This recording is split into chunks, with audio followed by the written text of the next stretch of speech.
Hello everyone, welcome in 10th Maths Chapter 4 Quadratic Equation Introduction part. Before starting this chapter, let's revise some concepts which we have learned in the previous chapters.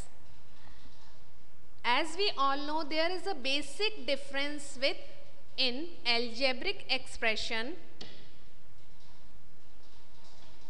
and polynomials, right? But what is it, students? So guess, I am writing examples of both. So first, algebraic expression, here 4x 3 by 2 plus 4 upon x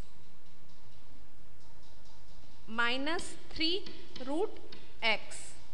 This is the example of an algebraic expression. Now in the polynomial, 4x3 plus 4x square minus 3x plus 2. I think, students, now you can guess what is the basic difference between these two, and this is the difference between the powers. See, in an algebraic expression, power may be in the real number, rational, irrational, integers, etc. But in the polynomial, it is only in the whole numbers, means 0, 1, 2, 3 and so on, right? So this is the basic difference between an algebraic expression and polynomial. After this, we have learned classification of polynomials. Under this, we have learned linear, quadratic and cubic polynomials and so on. In the linear is made up of line. So degree of the linear polynomial is 1 and the example is 2x plus 3, because here variable is x and the power of the variable is 1, right? After this, quadratic, degree of this polynomial is 2, so it is called quadratic, and in the cubic, degree of the polynomial is 3, right? Now if we equate these polynomials to 0, तो we get an equation. अगर हम इन polynomials को is equal to 0 करके लिख देते हैं तो वो किस में कन्वर्ट हो जाएगा? इक्वेशन में. So first is linear equation equals to 0, quadratic equation power 2 equals to 0, cubic equation power 3 equals to 0, right? तो ये तो बहुत सिंपल सा हो गया. पॉलिनोमियल जो हमने पढ़े थे उन्हीं में हमने इज इक्वल टू 0 करके क्या कर दिया, हमने एक इक्वेशन बना ली, और उन इक्वेशन के नेम भी हमने सेम एज इट इज ही रहने दिए, जिनकी पावर, जिस इक्वेशन में वेरिएबल की पावर 1 है वो लीनियर इक्वेशन हो गई, जिसमें वेरिएबल की पावर 2 है वो क्वाड्रेटिक इक्वेशन हो गई, जिसमें वेरिएबल की पावर 3 है वो क्यूबिक इक्वेशन हो गई. So in that way quadratic equation क्या हो गई, वो उसका फॉर्म क्या हो गया? जनरल फॉर्म की अगर हम बात करें, x square plus B x plus c equals to 0.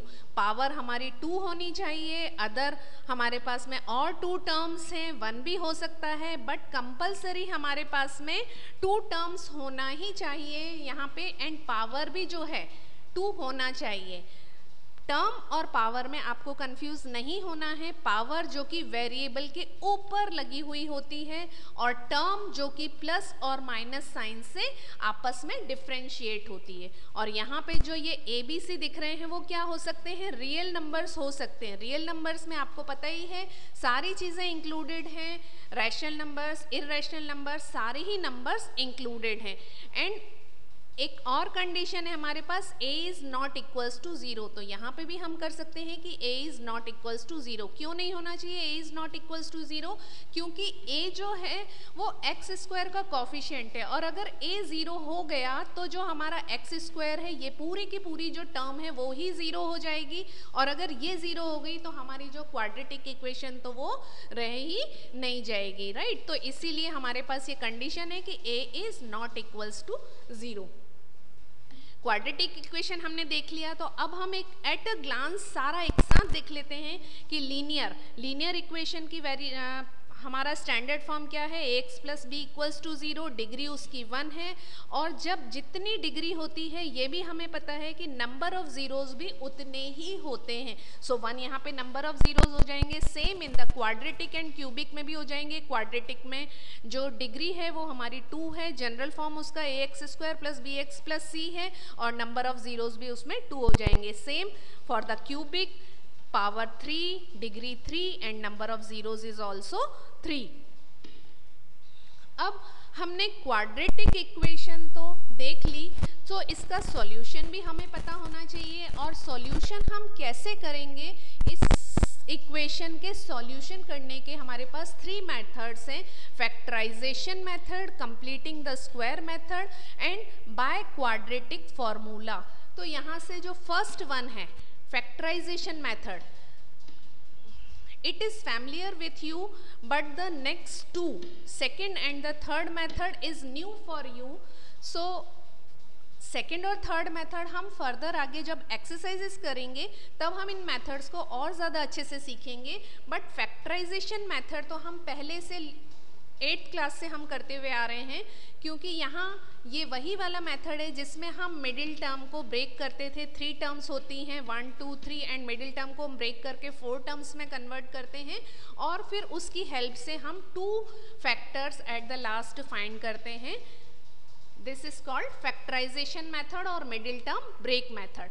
तो अभी हमें मेनली ये सीखना है कि जो हम यहाँ पे फैक्टर्स फाइंड करते हैं उनकी हेल्प से हम रूट्स भी फाइंड करते हैं या जीरोस भी फाइंड करते थे। ये हमने अभी अपने प्रीवियस चैप्टर्स में सीखा, और उन रूट्स को हमने नेम भी दिया था अल्फा एंड बीटा।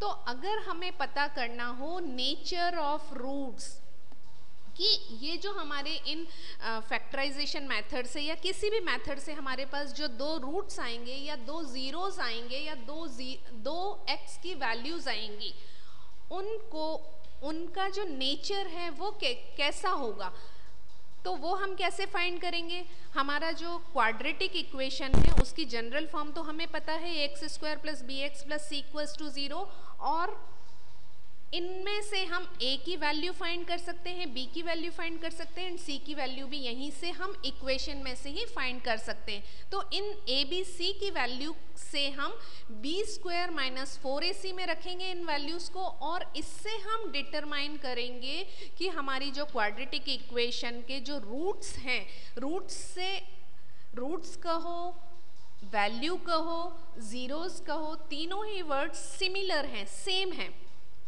तो वो जो रूट्स हैं वो कैसे होंगे, वो डिफरेंट होंगे, अलग अलग होंगे, इक्वल होंगे, या फिर हम उन्हें फाइंड कर ही नहीं सकते हैं, कुछ ऐसी सिचुएशंस भी हो सकती हैं। तो ये स्पेशली हमारा जो बी स्क्वायर माइनस 4ac है, इसे हम डिस्क्रिमिनेंट बोलते हैं और इसे कैपिटल डी से रिप्रेजेंट करते हैं। डिस्क्रिमिनेंट को कैपिटल डी से हम रिप्रेजेंट करते हैं, और ये किसके इक्वल होता है, बी स्क्वायर माइनस 4ac के इक्वल होता है। तो यहाँ से हमारी क्वाड्रेटिक इक्वेशन से ए बी सी की वैल्यूज हम इसमें पुट करेंगे अपने डिस्क्रिमिनेंट में, और चेक करेंगे कि if b square minus 4ac is greater than 0 अगर होता है तो हमारे जो रूट्स होंगे वो डिस्टिंक्ट मीन्स डिफरेंट, 2 अलग अलग हमारे रूट्स होंगे। सपोज एक वैल्यू x की 2 होगी तो दूसरी वैल्यू x की 3 हो जाएगी। इन दिस वे वो डिफरेंट होंगे, दोनों अलग अलग होंगे, राइट। और अगर हमारे पास कंडीशन आती है b square minus 4ac equals to 0 अगर आ जाता है तो हमारे पास में क्या हो जाएगा, 2 इक्वल रियल रूट्स आ जाएंगे। इक्वल मतलब अगर एक रूट हमारे पास 2 आया है तो दूसरा वाला भी हमारे पास 2 ही आएगा, राइट। और अगर b square minus 4ac is less than 0 means अगर वैल्यू हमारे पास नेगेटिव आ रही है, तो नेगेटिव जब आएगी तो हमारे पास में कोई रियल रूट्स नहीं होगा। कोई रियल रूट्स नहीं होगा का मतलब क्या हो गया कि हम उसे फाइंड ही नहीं कर पाएंगे। हमें वो अपना जो मिडिल टर्म को ब्रेक करके फैक्टर्स को फाइंड करने का मेथड है, हमें बीच में ही कहीं पे स्टॉप करना पड़ेगा, हम फाइंड नहीं कर पाएंगे, राइट। तो यहाँ तक हमने अभी क्वाड्रेटिक इक्वेशन से रिलेटेड हमने सारे कंसेप्ट सीखे और अपने प्रीवियस चैप्टर से भी उनको हमने कोरिलेट किया, and each and every concept we have built up in this introduction part. So after this students will start our exercise. Good day.